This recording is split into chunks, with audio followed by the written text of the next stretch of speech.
Hey, welcome back to the studio. We are looking at the Oppenheimer new trailer. That's what it's called, new trailer. New trailer, not like trailer trailer 2. 2, just new trailer. Just new one. And I learned something interesting before we jump into this. Chris Nolan oversees everything that is put out about his movies. Right. Every trailer he approves. Nice. Every bit of footage that goes out, he approves. Nice. So everything we're seeing, straight from Chris Nolan's voice. brain. Yeah. Straight from his approval. Yeah. So I'm looking forward to it, and I think this probably is telling us a story. Let's react to this. We'll give our thoughts afterwards, so stick around. Let's enjoy this together.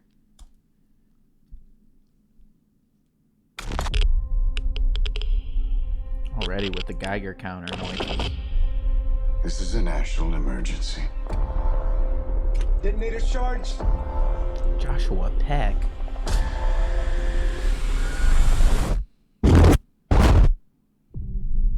Oh. I love the sound mixing for this trailer. It hits different. We're in a race against the Nazis. And I know what it means. That's Every time it comes up. We have a 12-month head start. 18. How could you possibly know that? We've got one hope. All America's industrial might and scientific innovation connected here.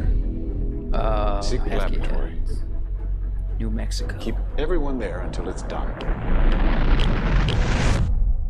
Let's go recruit some scientists. Build a town, build it fast. If we don't let scientists bring their families, we'll never get the best. Puts them in Why would danger, we go to the though. middle of nowhere for who knows how long? Why? Why? How about because this is the most important thing to ever happen in the history of the world? You're the great Little bit of improviser, Einstein but action. this you can't do in your head. Are we saying there's a chance that when we push that button, we destroy the world? Chances are near zero. Near zero. What do you want from theory alone? 0 would be nice.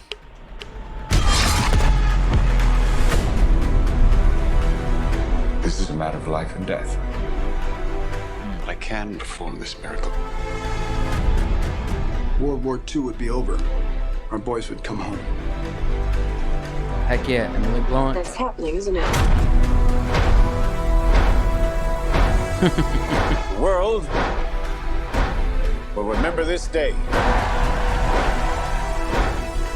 Our work here will ensure a peace mankind has never seen.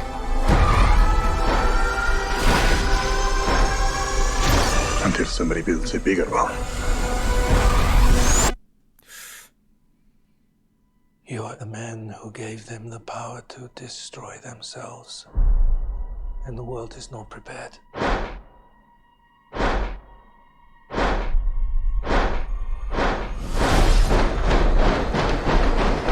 Eight, 7, 6, 5, 4, 3, Truman needs to know what's next. 2, Heck yeah, What's Robert. next? 1. Dang it, dude. Shot with IMAX film cameras. We've talked about before Christopher Nolan's use of time in his movies as a theme, and the fact that he's using a Geiger counter Yeah. as sort of the ticking of the time bomb. I think is a good detail for this trailer. And even what is it? It's like the sound in the score that's like, yeah. Or even he uses that's in rhythm to a clock here in this trailer. he uses the Geiger counter instead of like your typical, when there's like a scene change in a trailer and it goes dun, dun, dun, dun, dun, right? He uses the Geiger counter for that as well. Right, yeah. Just a good solid use of the noises and things that we associate with nuclear atomic things. Which also I noticed in this trailer, so it's kind of there's like 3 or 4 buildups, and then it slows it down, and then it starts over with like a new vibe and a new narrative. Yeah. You know what I mean?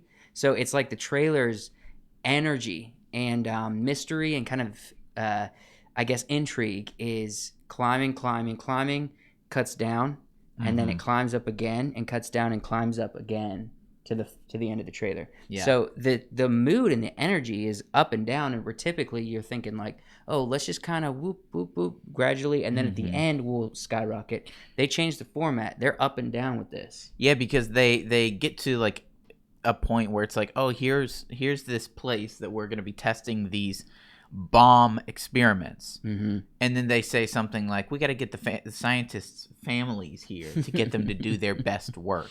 Right. That's insane. It is. You're putting how many people's lives you're putting in danger. Yeah.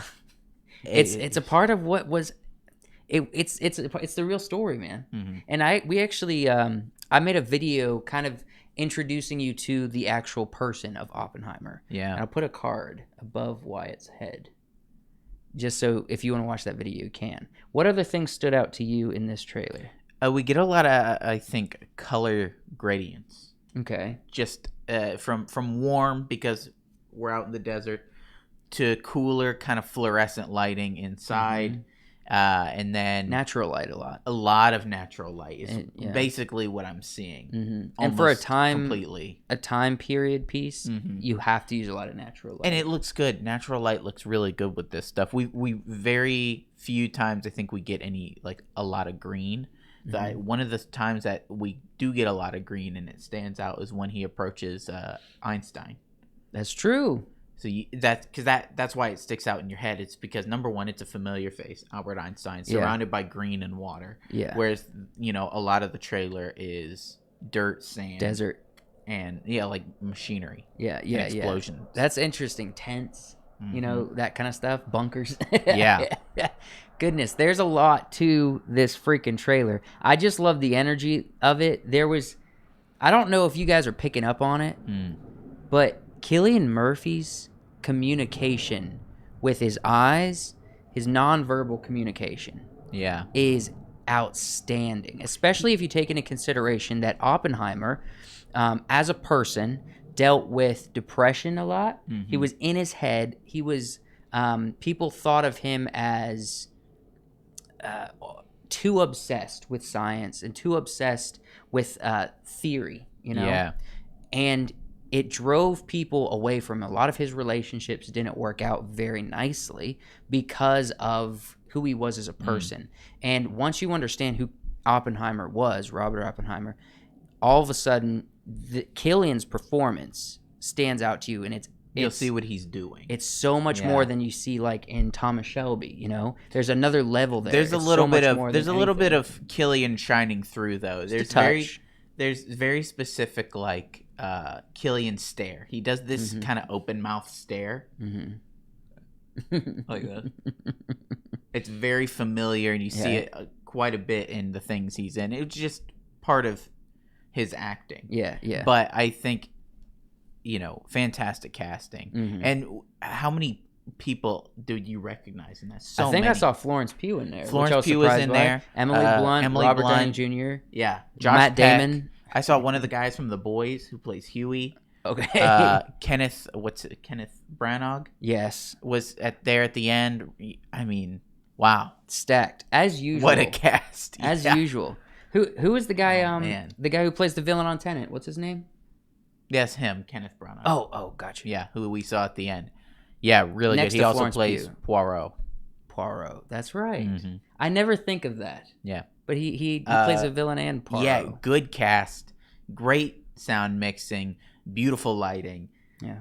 This is going to be a good movie. It is. And it's really shot in IMAX. Movie. Yeah. So it's meant to be watched as an IMAX experience. I'm 100% going to see it in IMAX. We know Barbie's coming out the same weekend.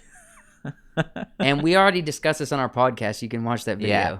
However, we have to say, watch this first.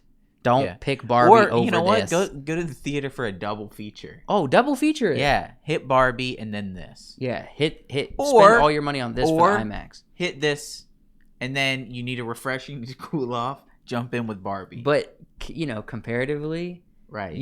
I don't know They're if gonna be Barbie's going to completely be a different good movies. palate cleanser. I know that, personally, we're going to be in different places when we see this in Yes. IMAX. I know the theater I'm going to see this in IMAX has nice, big, comfy, like reclining Well, I'm sure where I'm going has that seats. too. I hope so. I'm That's gonna what you lean need back. to get. Yeah. I'm gonna lean back. Tell us what you guys think down in the comments. We really appreciate you coming in, liking, subscribing, and watching the video all the way through. Thank you guys. We'll see you next time.